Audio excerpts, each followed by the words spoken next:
gestion. Le sujet est très complexe.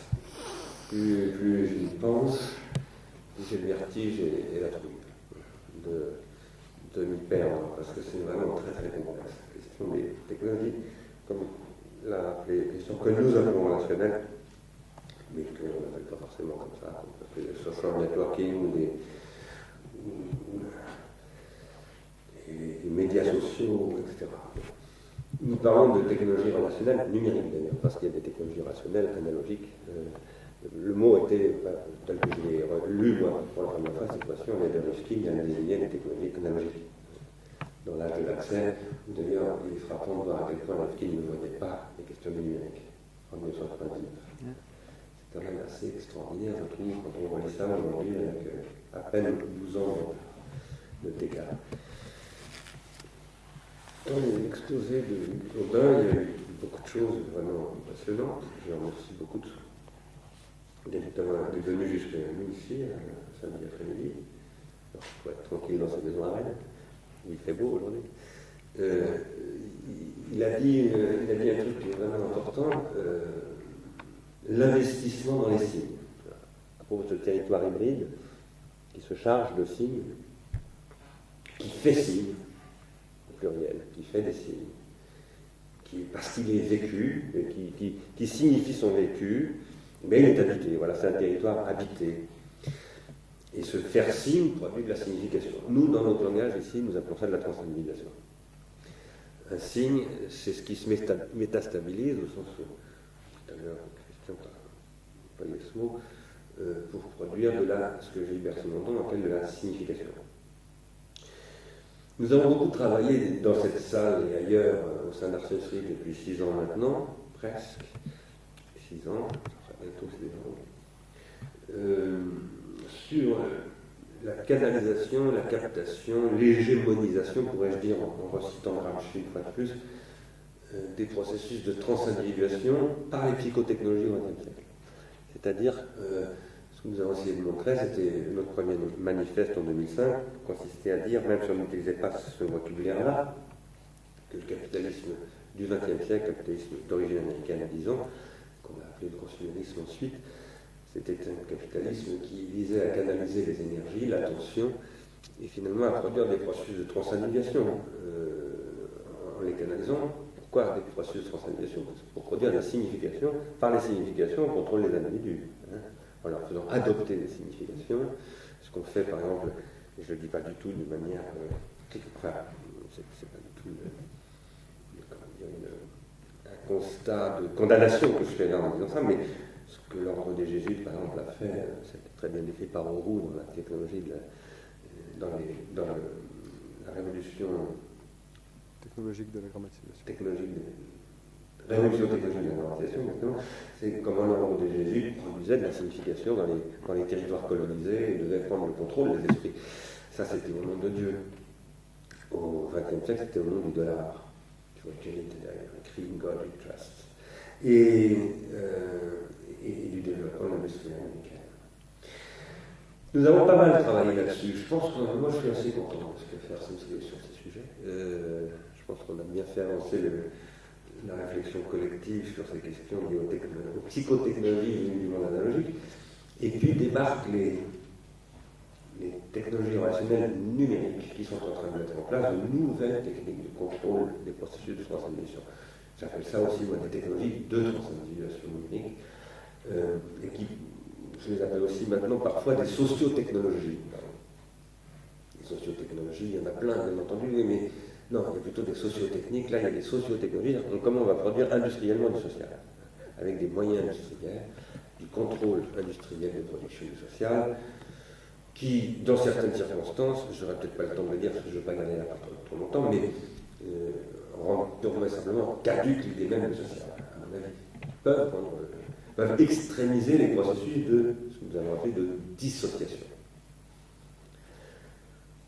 Tout à l'heure, Christian, au début de son intervention, a parlé de ce qui s'est passé avec le passage de l'informatique de gestion à l'informatique relationnelle. Et il a introduit le concept de métastabilité. Il expliquait comment les DSI, les directions de système d'information, les managers en général, n'aiment pas le métastable. Parce que le métastable, c'est pas vraiment du pur stable. Donc c'est des trucs qu'on n'aime pas beaucoup. Et puis petit à petit, maintenant, le marketing d'abord, maintenant le management commence à se dire oui, mais finalement, il faut s'y adapter. Il faut prendre le contrôle de ces processus métastables. On peut prendre des contrôles dans les processus métastables, bien entendu. Par exemple, en prenant le contrôle d'un certain type de métadonnées stratégiques. En mettant des processus de production de métadonnées accessibles à tout le monde et en contrôlant ce que personne ne voit. C'est l'escamoteur, le fameux tableau. Je donne beaucoup d'illusions de pouvoir, mais en fait, je capte tout ce qui va permettre de contrôler cette illusion de pouvoir pour en faire mon pouvoir à moi. Et ça conduit à ce que tu as très bien écrit comme une vue panoptique, en fait, une reconstruction d'un panoptique très très puissant et qui n'est pas du tout la disparition de ce qu'un certain nombre de naïfs du sujet, parce qu'il y en a quand même encore beaucoup, croient être que maintenant il n'y a plus de panoptique parce que tout le monde voit tout. Mais ça, c'est absolument du vent. Par contre, il y a des processus de transparence rendus publics qui ne sont pas du vent, qui sont un enjeu politique fondamental. C'est de ça dont on voudrait parler aujourd'hui, c'est l'enjeu du rapport privé-public. Qu'est-ce que le public? Et je rappelle qu'Arsène Israélis veut réfléchir à l'invention d'une nouvelle puissance publique, à un nouveau pouvoir public, autrement dit, mais il y a du pouvoir public, puis il y a du pouvoir pas public. Donc, il fut un temps où les pouvoirs étaient forcément, je ne dirais pas publics, mais en tout cas politico-militaires. Et puis après, il y avait les autres qui avaient qu'à obtempérer. Ils étaient sous contrôle d'un pouvoir tout-puissant, généralement à la fois théologique et militaire. Et s'ils n'étaient pas contents, on les égouillait, c'est tout, il n'y a pas de discussion. Il y avait une espèce d'unité du pouvoir face à une société civile. Aujourd'hui, c'est beaucoup plus compliqué. Il y a par exemple, il paraît qu'il y a un pouvoir de l'Union européenne. On nous a dit ça. Il paraît que Sarkozy a encore un pouvoir, oui, ça c'est sûr, sur certains trucs. Mais il y a aussi le pouvoir de Facebook, par exemple, qui veut devenir l'alternative web. Il y a toutes sortes de pouvoirs privés. Il y a eu le pouvoir de nuisance de Bernard Madoff, etc. Il y a des tas de pouvoirs. Il y a les mafias innombrables. Il y a le pouvoir de l'industrie pharmaceutique. Il y a toutes sortes de pouvoirs. Nous sommes dans une société où les pouvoirs fourmillent dans tous les coins, et c'est très nouveau d'avoir des puissances de ce type-là. Il y avait autrefois, par exemple, à l'époque du Saint-Empire romain germanique, il y avait des sous-chapelles qui cherchaient à prendre le contrôle d'un pouvoir, qui était le pouvoir symbolique, en gros, celui dont parle Pierre Lejean. Aujourd'hui, c'est plus du tout ça. Et les technologies de pouvoir ont totalement muté. Et là-dessus, Foucault ne suffit pas.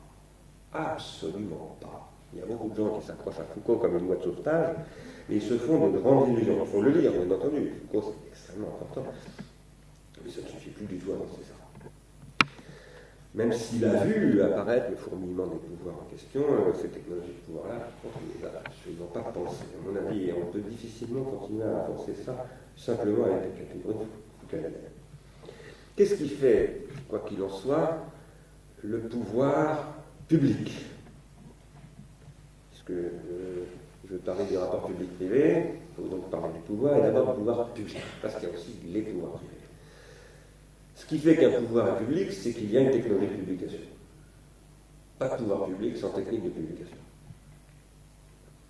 Technique de publication qui va être, je ne sais pas, à la limite, non, je dirais pas à la limite, qui va être ce qui fait que, à un moment donné, tous ceux qui sont concernés par cet espace public, de cette puissance publique, accèdent plus ou moins équivalemment, plus ou moins de la même manière, à la technique de publication, en lecture comme en écriture.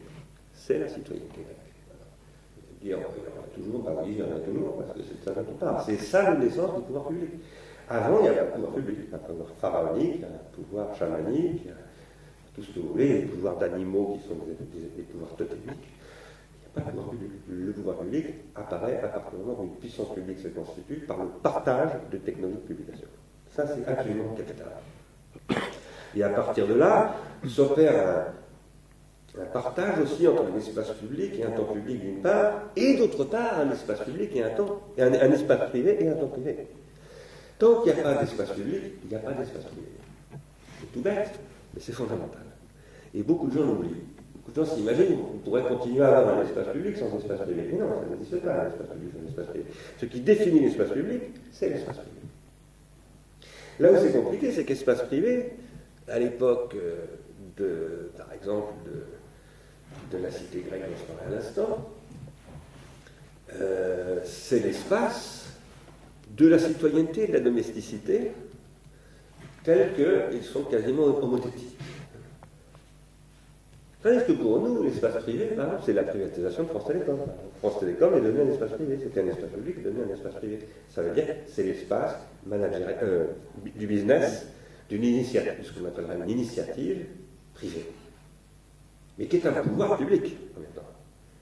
Si je puis dire, un pouvoir public privé, un pouvoir peut-être pas public, un pouvoir sur l'espace public, qui construit l'espace public, mais avec des intérêts privés. Le sens du mot privé a changé au fil des siècles, des 2 millénaires et demi qui nous séparent de l'essence de la cité. Aujourd'hui, il y a des formes de privacité. Il n'y a pas le privé d'un côté, le public de l'autre. Et il y a en particulier une forme d'initiative privée économique qui se développe par la liquidation de l'espace privé intime, c'est-à-dire de ce que nous appelons l'individuation. Parce que pour moi, ce qui apparaît à l'époque des Grecs, avec la distinction entre l'espace public et l'espace privé, c'est en fait un nouveau processus d'individuation psychique collective. Nous considérons à Arsène Israélis que toutes les formes sociales humaines sont des processus d'individuation psychique collective, mais nous considérons qu'on peut les différencier dans le temps. L'individuation psychique et collective dans une société magique n'est pas la même que dans une société pharaonique. Par exemple, dans la société pharaonique, il y a des textes. Ce sont des textes hiératiques, c'est-à-dire non accessibles à ceux qui les subissent, mais ils existent, enfin des textes, des écritures, des critères hiéroglyphiques ou autres, mais ceux qui les subissent n'y accèdent pas. Dans la société magique, il n'y a pas ça. Il y a autre chose, il y a des formes évidemment d'engranage, etc., mais pas sous ces formes-là. Et ça ne permet pas, par exemple, de faire les fameuses listes analysées par ceux qui se penchent sur l'histoire de l'écriture, etc. Ça ne permet pas de faire émerger ces processus de catégorisation que Jack Goody a analysé dans la zone graphique. Enfin si, justement, ça permet de faire apparaître dans certains types de processus de catégorisation, mais pas ceux que décrit Botero, par exemple, dans la Mésopotamie, etc., etc. Entre les coquillages, les coris de l'Afrique qu'étudie Goody, et les processus de classification rendus par les 600 signes possibles par les 600 signes uniformes, et les métadonnées des Mésopotamiens, voilà où je voulais en venir, il y a des métadonnées dans ce cas-là, eh bien on a affaire à des processus très très très différents. Quoi qu'il en soit, dans ces sociétés-là, il n'y a pas encore une claire partition entre l'individuation psychique comme espace privé et comme temps privé, et l'individuation collective comme espace public et comme temps public, les deux n'étant pas opposés, comme tu l'as rappelé, ici nous n'opposons pas la chose, nous bipolarisons des relations, parce que pour penser les technologies relationnelles, il faut penser d'abord la relation transductive, telle que Simonon nous permet de la penser, telle que Jean-Louis Barthélémy, qui est ici dans la salle, on examine et on fait l'exégèse très en détail à travers un projet de relativisme philosophique dont il reviendra sûrement parler un jour ici. Alors, je dis toutes ces choses pour prendre un peu de profondeur de temps, comme on aime bien le faire dans cette association, par rapport à quelque chose qui nous tombe dessus en ce moment. J'ai vu que tu as la grande vague de Hokusai, voilà, le tsunami du XVIIIe siècle, représenté par ce grand peintre origine des mangas. Et il y en a plein des vagues en ce moment, des très grosses vagues. Il y en a une qui est au niveau d'un nouveau système de publication qui se met en place, qui vient radicalement modifier les notions d'espace et de temps public, aussi bien que l'espace et de temps privé, qui est un système éditorial numérique dont les réseaux sociaux et les open data, qui maintenant il est difficile de séparer ces deux questions, sont, je dirais, les derniers éléments liés à Wikileaks, mais si on remonte dans le temps, les métadatas, les outils de captation se généralisant partout, les technologies collaboratives permettant à le développement des moteurs de recherche qui donnent accès à d'énormes bases de données depuis déjà maintenant plus de 15 ans à n'importe qui, et qui sont des ruptures technologiques absolument colossales. Pas simplement technologiques, mais sociales et organisationnelles. Ces technologies qui étaient toutes exclusivement accessibles à un petit nombre de scribes, qui étaient des scribes payés par la grande industrie internationale, et qui contrôlaient les industries culturelles, contrôlaient les technologies d'information, etc., ont migré, et ce sont évidemment des processus de migration absolument comparables à ce qui se passe entre les pharaons et les Grecs. Et sauf que ce qui a pris 2500 ans entre les pharaons et les Grecs, ça a pris 25 ans ici, dans le cas dont je vous parle. Et ça fait exploser totalement la boussole, puissance publique, puissance privée, etc. On ne sait plus. Tout ça paraît se diluer totalement.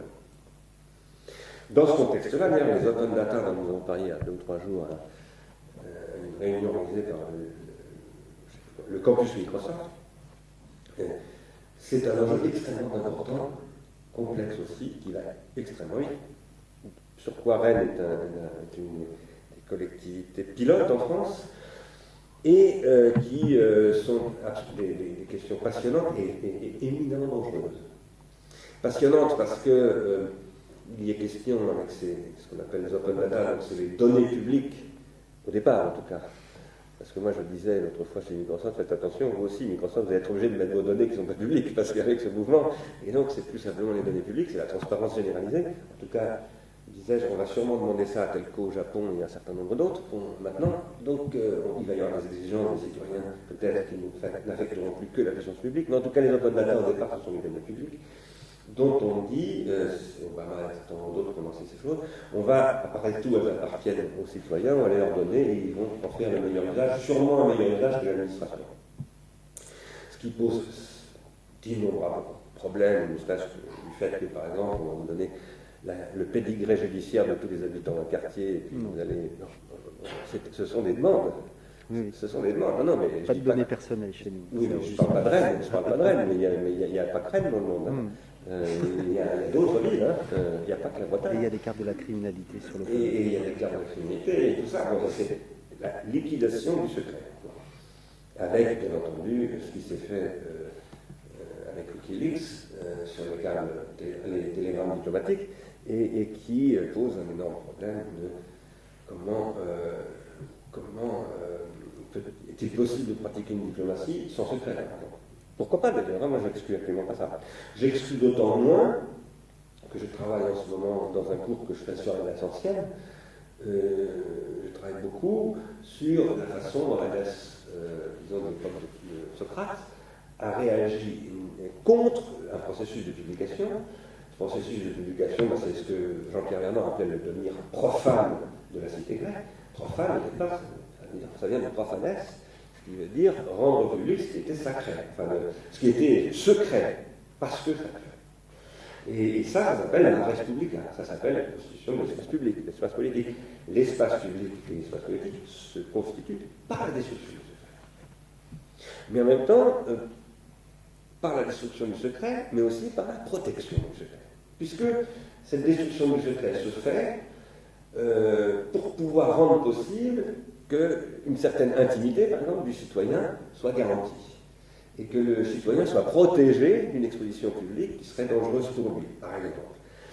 Alors, tout ça est très complexe, et on en parle extrêmement vite, il faudrait se donner beaucoup de temps. Alors, quand je dis on en parle extrêmement vite ici, mais il y a un groupe de travail animé par Christian Forêt en ce moment sur les technologies rationnelles qui, lui, travaille beaucoup plus lentement, donc je vais nous faire confiance à Christian et à ceux qui travaillent avec lui pour qu'on travaille sérieusement avec le temps qu'il faut, autant qu'on peut avoir le temps, si je puis dire. Mais dans tout ce contexte-là, une grande question se pose. Quel est le rôle nouveau de la puissance publique à l'époque des technologies de publication numérique? Quel est son rôle nouveau, ou bien quelle est sa démission? Car on peut dire qu'il y a une possibilité pour la puissance publique de démissionner totalement de son rôle, en disant je privatise toutes ces données publiques, en faisant semblant de les rendre publiques. Je dis bon, ça appartient à tout le monde, c'est pas compliqué, c'est comme les licences de télécom, par exemple, comme l'UMTMS, allez, appel d'offres, on fait au plus offrant, on va donner des concessions de service public, ça s'appelle la délégation de service public, et au mieux disant, comme on avait dit pour TF1, n'oubliez pas l'histoire de TF1, le mieux disant culturel, là ça va être le mieux disant citoyen, on va dire, bon d'accord, vous raclez quand, tant, et puis on vous délègue ça, et c'est formidable, ça appartient à la société civile, c'est-à-dire à l'espace public. Il ne faut pas se foutre de notre gueule. Qu'est-ce que c'est cette histoire? Ça, c'est un processus de privatisation par un rendre privé ce qui était public. Et ça a abouti à ce que Cameron a organisé en Angleterre, à savoir la concurrence entre les services publics, qui sont maintenant obligés de passer par les acteurs privés pour acheter les données aux acteurs publics, aux acteurs privés.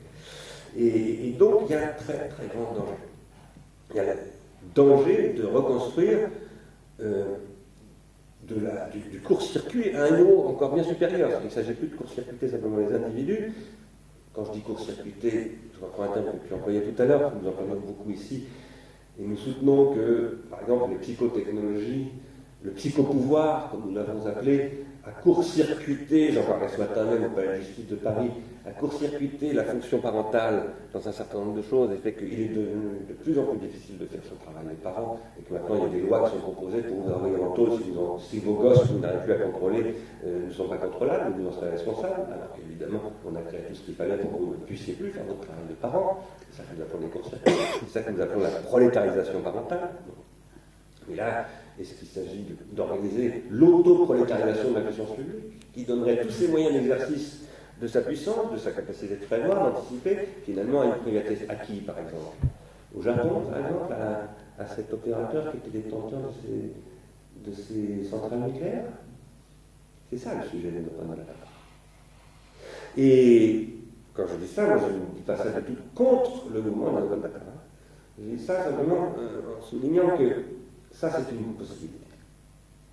Il y a une autre possibilité, qui est que la puissance publique renoue un nouveau rapport au privé, cette fois-ci entendu non pas comme les acteurs économiques de l'initiative privée, motivés par un profit, et exclusivement par un profit, parce que ce sont les actionnaires qui détiennent ces choses-ci, ce ne sont même pas des entrepreneurs. Et donc le seul critère qui les aide, absolument seul, c'est le niveau de plus-value produit chaque année au moment du bilan. Un point, c'est tout. C'est d'ailleurs pour ça que bien qu'un sismologue japonais il y a 6 ans ait dit attention, ces centrales ne pourront pas tenir le choc, on la virait de la mission. En lui disant non, pas de bazar, laissez-nous faire notre business. Quand on parle de données, data, open data, c'est bizarre, pourquoi on ne parle pas d'information publique? Moi, j'ai beaucoup participé il y a de nombreuses années à la discussion sur les pouvoirs publics tels qu'ils détiennent leur pouvoir par la manière dont ils détiennent des informations sur la société. Avec d'ailleurs un phénomène de rétention d'informations, parce que la rétention sur l'information donne un pouvoir sur ceux qui n'ont pas cette information. Et le pouvoir, ça passe toujours par là, c'est basé là-dessus même. Et il faut du pouvoir. Parce que le pouvoir, ça veut dire puissance. Il faut pouvoir faire quelque chose. S'il n'y a pas de pouvoir, on devient impuissant. Il faut du pouvoir. Le pouvoir, ce n'est pas l'ennemi, c'est une chose indispensable. Le problème, c'est qu'il ne faut pas que le pouvoir s'aveugle sur lui-même et s'autodétruise en croyant pouvoir exercer son pouvoir sans limite contre ceux qui sont ceux qui, dans une démocratie, l'ont constitué ce pouvoir démocratiquement, précisément. La question donc, du rapport du pouvoir public au privé, elle peut s'entendre autrement, non pas comme je donne une délégation de service public à l'initiative privée et finalement j'abandonne toute ambition politique publique, mais je noue un nouveau rapport au privé en tant que le privé, ça désigne ici l'individuation psychique. Nous sommes, chaque citoyen, en tant que citoyen, est un être public. Il a d'ailleurs une carte d'identité, il respecte les droits publics, etc. Et il a des obligations de publicité sur sa vie, il y a des choses qui sont obligatoires, on ne peut pas y échapper, parce que le droit. Et puis il y a des espaces privés. Et ces espaces privés, qu'est-ce qu'ils permettent? Outre de faire toutes sortes de trucs, pas forcément complètement dans la norme publique, être un peu déviant, etc. Bon. Ils permettent, par ailleurs, de produire ce qui n'est pas encore la norme, qui est un peu en dehors de la norme, mais qui va inventer la norme. Parce qu'une société comme celle dont je vous parle depuis tout à l'heure, c'est une société où les instruments et les techniques de publication ont rendu possible ce processus d'animation psychocollective qu'on appelle la citoyenneté. C'est une société qui n'arrête pas de se transformer. L'individuation psychique de chaque individu dans son coin, de manière privée, il y a un moment où elle produit de la transindividuation, c'est-à-dire qu'elle en vient à modifier la structure. Par exemple, Einstein dans son coin pense à des trucs, et puis d'un seul coup, paf, ça fait muter la physique, et la physique fait muter l'industrie, qui fait muter l'espace public, etc. Et les programmes qu'on enseigne à l'université, à l'école. Je dis Einstein parce que bon, on voit tout de suite de quoi il s'agit, mais c'est pareil pour n'importe qui qui invente une recette de cuisine. À un moment donné, ça peut devenir quelque chose qui va migrer dans l'espace public. Et la société politique, ça, la raison pour laquelle, par exemple, pour laquelle personnellement je suis extrêmement attaché, je ne voudrais pas sortir de la société politique, c'est que l'individuation psychique produit l'individuation collective sur un mode critique, avec des règles de transindividuation qui varient énormément. Quand on est mathématicien, ce n'est pas la même règle que quand on est philosophe. Quand on est cuisinier, ce n'est pas la même règle que quand on joue au boule sur le port de Marseille. Quand on est candidat à la présidence de la République, ce n'est pas la même règle que quand on est une mère de famille, etc. Mais il y a des règles, en tout cas. Il y a des règles, elles sont publiques, elles sont critiquables. À un moment donné, on les fait passer dans l'espace public pour qu'elles puissent se transindividuer et que la société évolue et se transforme. Tout ça passe par des processus d'interprétation d'informations, interprétation de ces informations qui passent par des savoirs. Ces informations, depuis quelque temps, on les appelle des data. On ne dit plus des informations, on dit des data. On ne parle plus d'informations publiques, on dit des open data ou public data. Pourquoi? C'est parce que ces données, elles sont aujourd'hui traitables, calculables automatiquement par les machines. C'est pour ça que ça s'appelle des data. Une data, c'est une information, certes, mais c'est une information traitable et calculable par les machines qui relève du processus de grammatisation numérique. Et à partir de là, on peut automatiser ces processus, plus ou moins. On peut se faire aider. Moi, par exemple, cette machine sur laquelle je suis en train de lire a des data. J'y produis d'ailleurs des métadatas, j'ai aussi accès à des fonctions de traitement de ces données. Alors, comme c'est l'ergonomie Apple, etc., qui s'est inventée en fait à Palo Alto, c'est la souris et le machin, très ergonomique, mais en fait, ce sont des fonctions de calcul que je mets en œuvre à travers la traitement de texte qui d'ailleurs vient de Microsoft. Et je peux me réapproprier ces processus de calcul plus ou moins automatisés, mais il y en a que je ne m'approprie pas. Par exemple, dans un système comme celui-là, le logiciel Word de Microsoft, il y a des trucs qui sont fermés, qui sont propriétaires. Un des enjeux des open data, c'est de dire tout ça, ça va devenir transparent, accessible à tout le monde peut le transformer, modifier, l'individuer. En fonction de quoi? Finalement, de critères de traitement des données. Traiter des données, ça veut dire sélectionner parmi les données.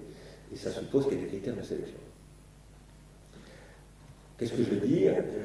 Je veux dire que aujourd'hui, la grande question qui se pose avec les technologies relationnelles en règle générale, je parlais des open data parce que c'est un sujet sur lequel je viens de travailler, mais ce que je viens de dire est tout aussi vrai de ce qui se passe sur Facebook, où d'ailleurs il y a des espèces d'open data qui se produisent par une mise en public des données des individus sur eux-mêmes, dont on parlait tout à l'heure.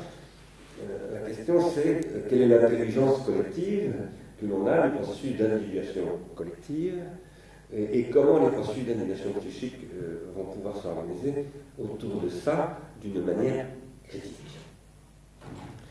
Je dis d'une manière critique dans la mesure où je pense que ce qui fait l'espace politique, c'est que c'est un espace critique.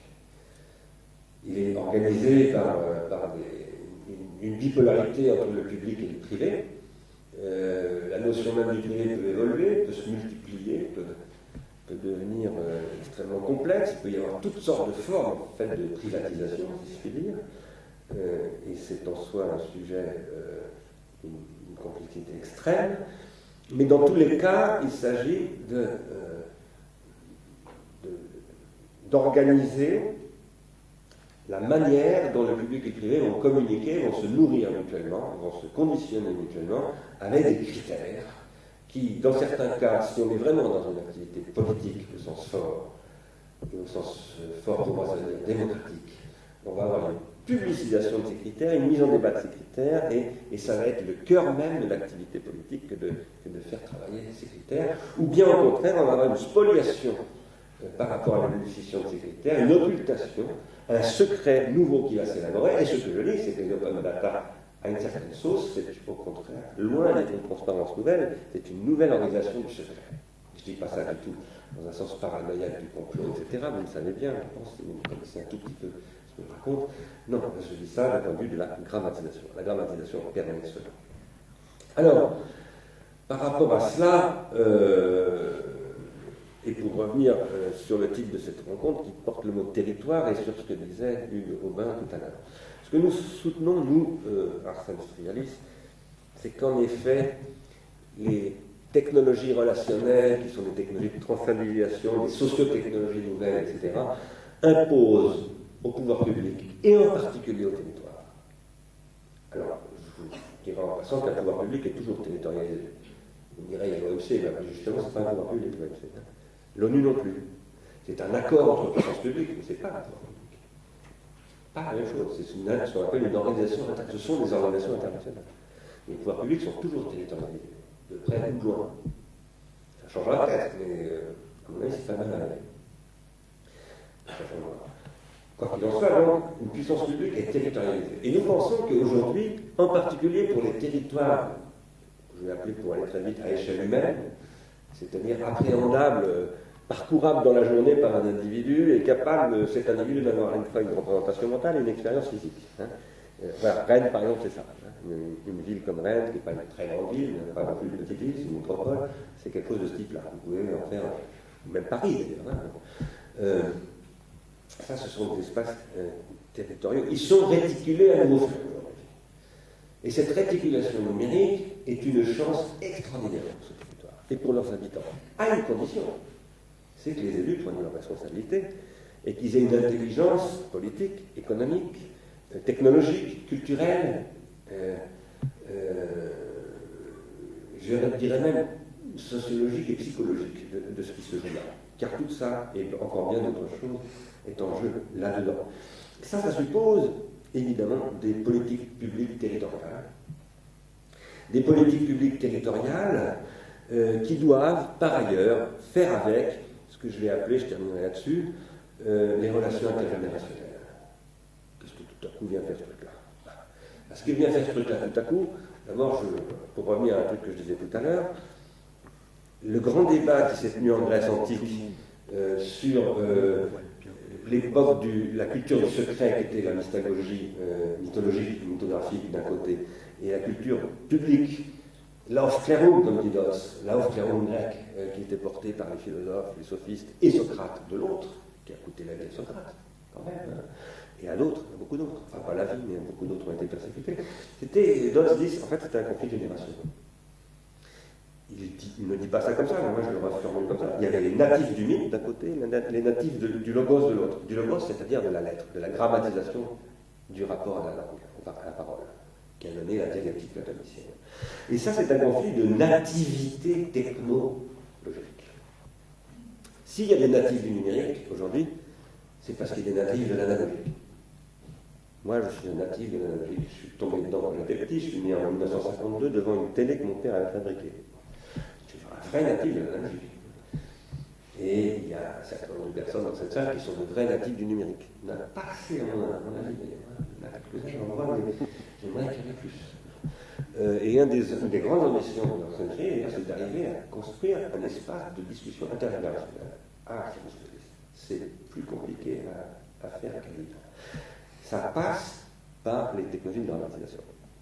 Comme l'a dit tout à l'heure, voilà, les actifs de ces technologies relationnelles aujourd'hui sont marqués générationnellement parlant. Ça ne veut pas dire qu'il n'y a personne de ma génération, par exemple, moi-même, je suis actif là-dedans, j'essaie de l'être en tout cas. J'essaie de me faire aider beaucoup par mes propres étudiants qui sont des natifs du numérique, mais moi je suis un natif de l'analogique. Et j'ai beaucoup discuté avec des natifs de l'imprimerie, c'est-à-dire de ce qu'on appelle la République des lettres, qui eux-mêmes ont discuté avec des natifs du livre. Je parle de good book, la Bible, qui n'est pas exactement, je raffine une analyse que j'avais faite en antérieur, qui n'est pas exactement la natif de la lettre. Parce que les natifs de la société, disons, de l'enquête romain-germanique, ne sont pas exactement et simplement des natifs de la lettre au sens de Socrate. Ils sont des natifs du livre unique, comme dit, le livre unique, comme l'appelle Maurice Blanchot. C'est-à-dire le livre, le texte sacré. Il n'y a pas de texte sacré chez les Grecs. Il y a du sacré, mais il n'y a pas de texte sacré. Justement, le texte, c'est ce qui désacralise tout pour les Grecs. Alors, nous avons aujourd'hui à ouvrir une discussion avec des puissances publiques, en particulier les puissances publiques territoriales. Les nationales et les internationales, ne nous faisons pas trop d'illusions. Là, si on peut discuter avec des puissances internationales, c'est des puissances privées internationales. Peut-être qu'il faut une discussion avec Google, avec Facebook et des gens comme ça. Ils sont beaucoup plus prêts à discuter avec nous que la puissance publique nationale ou internationale. Mais en revanche, les puissances publiques territoriales, les collectivités territoriales, eh bien, on peut y faire beaucoup de choses, comme vous avez pu le voir avec quelques aspects que présentait Hugo Bain. Beaucoup de choses peuvent se produire au niveau du territoire, et non seulement qu'elles le peuvent, mais elles doivent absolument se produire, parce que, en effet, le territoire hybride, il n'y a pas le territoire virtuel d'un côté et le territoire réel de l'autre, ça c'est du blabla de journalistes ou d'hommes politiques en mal de se faire un petit créneau pour se faire élire je ne sais pas où, se faire filer une mission par le Sénat ou par tel ministre. Non, ça ne marche pas du tout comme ça. Il faut développer des politiques territoriales qui sont des politiques intergénérationnelles, de nativité, de formes de nativité qu'il faut arriver à agencer. Et ces formes, ce sont aussi des formes attentionnelles. Il faut réinventer des formes attentionnelles. Qu'est-ce que je veux dire par là ? Ce que je veux dire, c'est qu'à travers ces nativités, les natifs du numérique, les natifs du good book, les natifs de l'imprimé, les natifs de la lettre, les natifs du mythe, chaque fois ce sont des façons d'organiser l'attention, au sens de la capter, mais aussi de la cultiver, l'attention au sens de la civilité. Ce sont des strates civilisationnelles. Mais aujourd'hui, il est absolument capital de réinvestir les vieilles nativités technologiques et grammatisées d'avant le numérique dans le numérique, en construisant un nouveau contrat social, non pas entre les classes sociales, les possédants et ceux qui n'ont rien, il faut peut-être ça aussi d'ailleurs, je n'ai pas du tout renoncé à ces ambitions socialistes, mais entre les générations. Il faut un nouveau contrat intergénérationnel. Et ce contrat intergénérationnel, il passe par les réseaux sociaux. C'est ça, un réseau social. Un réseau social, c'est là où l'arrière-grand-père peut rencontrer le petit-fils. Si ce n'est pas ça, c'est du bidon, c'est le marketing qui tient tout. Le marketing, son ennemi, ce sont ses relations intergénérationnelles. J'ai essayé de le montrer dans un livre, en montrant comment Canal J faisait en sorte de court-circuiter totalement les pères et les grands-pères. Et là, il y a quelque chose qui est en train de se jouer. Il faut montrer aux élus locaux, c'est leur responsabilité avec nous, quand je dis nous, je parle des citoyens, je ne parle pas simplement avec les parents, avec les enfants, avec les profs, de prendre ça au sérieux et avec l'aide de l'entreprise privée, bien entendu. Car ce n'est pas un diable pour l'entreprise privée. Toutes les entreprises privées ne sont pas intégralement corrompues par les actionnaires. Les entreprises privées, d'abord, où les actionnaires ne font pas la loi, parce que, par exemple, chez Peugeot, la famille Peugeot a continué à garder une certaine marge de manœuvre, elle ne se laisse pas dicter, elle ne peut pas faire des OPA sur un certain nombre d'entreprises, etc. Donc tout n'est pas équivalent en ce monde-là. Mais par ailleurs, il y a des gens intelligents dans toutes ces structures et on ne peut pas travailler sans eux. Ce sont eux, les pharmaciens, qui fabriquent ce pharmacone et il faut discuter avec eux sur la nature des molécules qu'ils fabriquent. Et maintenant, ça suppose aussi de faire que de plus en plus les citoyens deviennent eux-mêmes des producteurs de molécules, c'est-à-dire que loin d'être simplement ceux qui reçoivent ce qui tombe comme pain béni de ces entreprises privées qui prennent des initiatives, et bien que l'intelligence du milieu associé soit produite par eux, mais d'une manière critique, et pas d'une manière naïve. Ça, c'est une nouvelle économie politique à mettre en œuvre, qui repose évidemment sur un partage de l'intelligence collective sur ces systèmes de publication, qui tirent parti de ces systèmes de publication, qui les mettent en œuvre pour publier ces débats, mais en même temps qui n'arrêtent pas de les critiquer, car c'est ça, faire de la thérapeutique de ce pharmacone, c'est de le critiquer absolument en permanence. Voilà, pardonnez-moi, j'ai parlé trop longtemps, d'une manière un peu improvisée. Merci de votre attention, et maintenant on peut discuter.